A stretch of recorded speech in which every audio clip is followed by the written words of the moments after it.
It looks like my live video is starting, so I'll start right now. This is Jim Clark here at the Synchronicity Sanctuary in Central Virginia, here to share another contemplative focus with you, a contemplation that you can take and use to contemplate what your life is and what life is all about. So the contemplation for today is one source. Honor the sacredness of life. All and everything is empowered by the same life force. Life is the substratum, the essence, the ground of being of all that is and is not. In life, we are all one. That is the contemplation for today. You might say that you could use the analogy that life is like the sun. It shines on everything. It doesn't exclude anything. We might, but life force does not. So, life force is something that we share, and it's a sacred experience. It's something that we as consciousness look forward to having because it's considered to be a very, very auspicious experience, and we love to have such experience because in it we can evolve ourselves more than most other experiences that are available in the realm of experience. So in the realm of experience, in the field of experience, where everything is polarized and everything is either balanced or imbalanced to the negative or to the positive, this is the playground that we are all in, and we're all doing our part within that playground. We're living our lives exactly the way we came here to live them, and we're having the experiences that we were meant to have. So what happens, and what if you look at the news and you look at all the media today, it looks like everything's falling apart, and there's everything but honoring the sacredness of life. And indeed, there is a lot of that going on. That's no doubt about that. That's always been an element in this arena of experience. However, what you don't see and what you can't see what's happening, and certainly what's not in the media, is the positive polarity and what's going on there. And this is just the mechanics of consciousness. This is how things work. It's by default, when consciousness contracts itself into form, such as a human form like this one, it forfeits all awareness and it comes into this arena of experience knowing nothing and forgetting everything that was before this experience. It's like all of a sudden you're an amnesia person and you're just trying to figure out who you are and what life is. And that's really kind of the case of what's happening here. And then you look around you and you observe the positive things in the world and you observe the negative things, and you get impressions of one or the other as being kind of like the way things really are. In truth, they're both realities that are here for different levels of experience as a human being. And when consciousness experiences itself going into the extremes of either polarity, it brings itself into a mode where it shifts.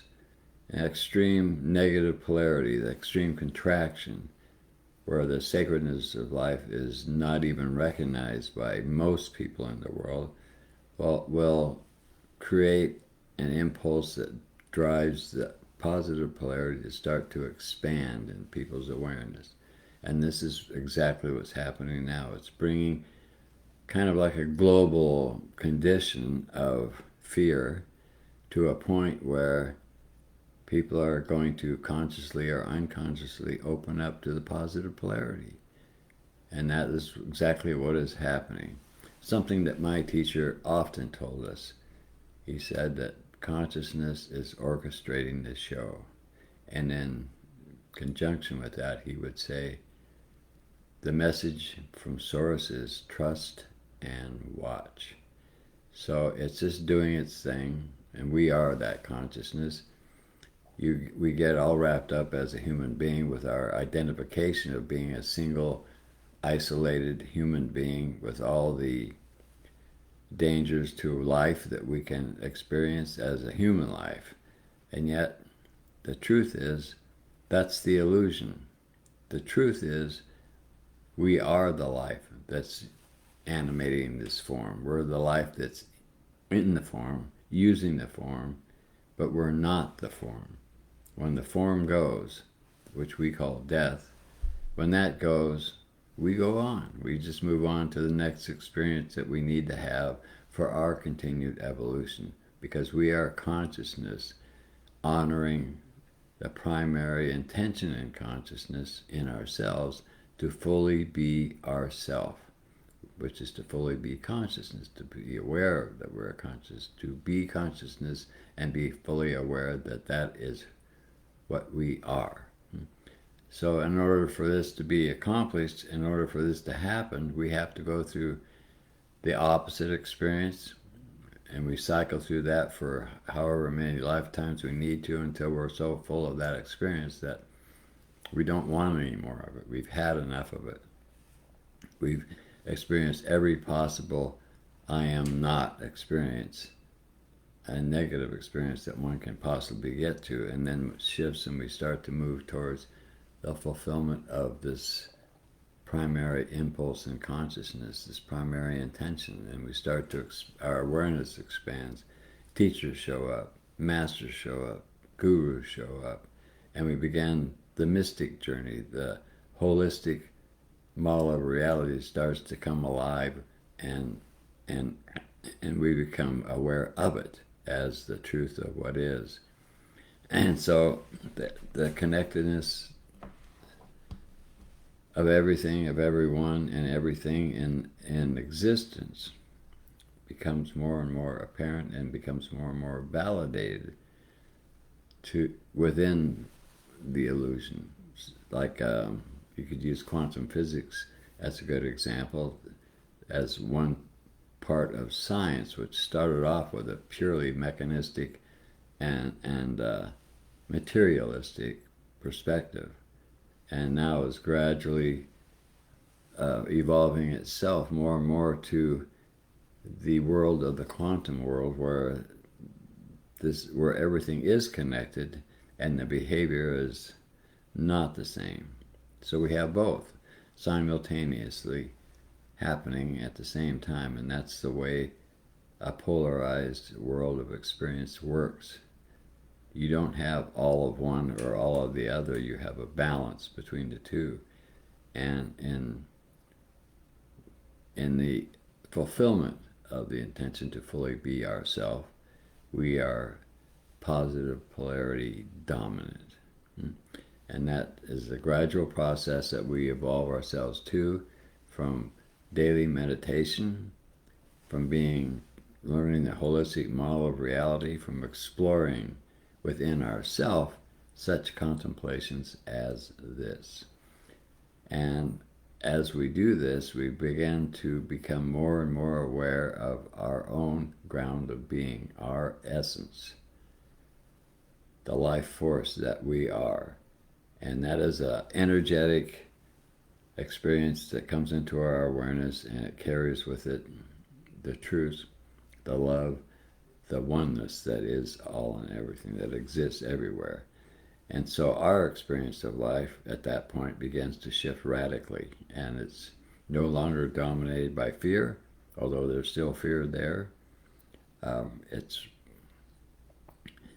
It's an expansion in awareness, and expansion in our own experience of who we are and what life is. It's a very love-based experience where we begin to see the sacredness of life. We begin to honor the sacredness of life because we are experiencing that moment to moment, day to day.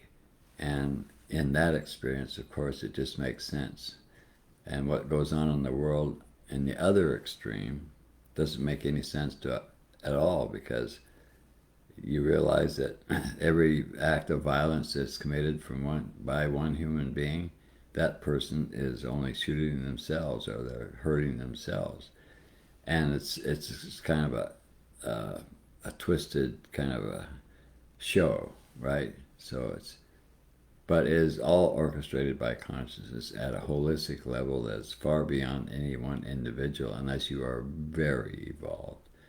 And there's not really anything a human being can do other than to play the part that you're here to play.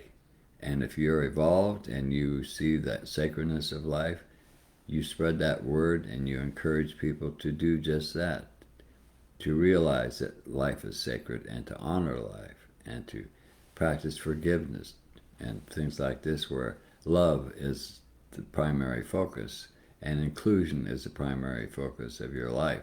And you encourage people to do that. You open the door for people who are ready to open that door and walk in themselves. And that's really all you can do. Um, you can't force consciousness to do anything because we are consciousness and we're doing what we're supposed to be doing. And that's the irony of it that we live with every day. So, one source, honor the sacredness of life, is an ongoing process. It's not just a do thing. That's what's actually happening. But you can't see it that way right now because we're not surrounded with that kind of information unless we can source that information from within, from our own evolution, from our own holistic lifestyle and meditation practice, where we develop the power of the positive polarity within ourselves until that dominates what we experience, what we see, and it becomes the ground of understanding what's going on instead of the fear-based understanding where survival is the only concern that you have because that's the all and everything of your life. So we move from one polarity to the other. We become more and more conscious of the fact that we are in a polarized reality.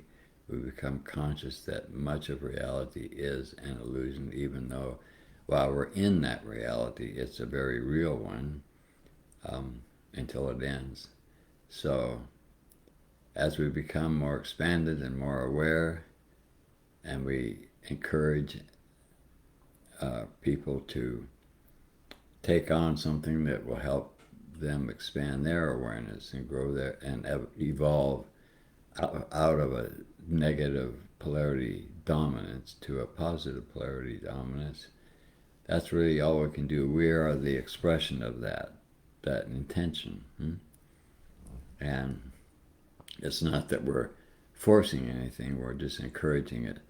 But the other factor in all this too is our energy. Every human being who evolves into the positive polarity dominance is developing a energy field that contributes much in the way of balancing out the negative polarity in this world.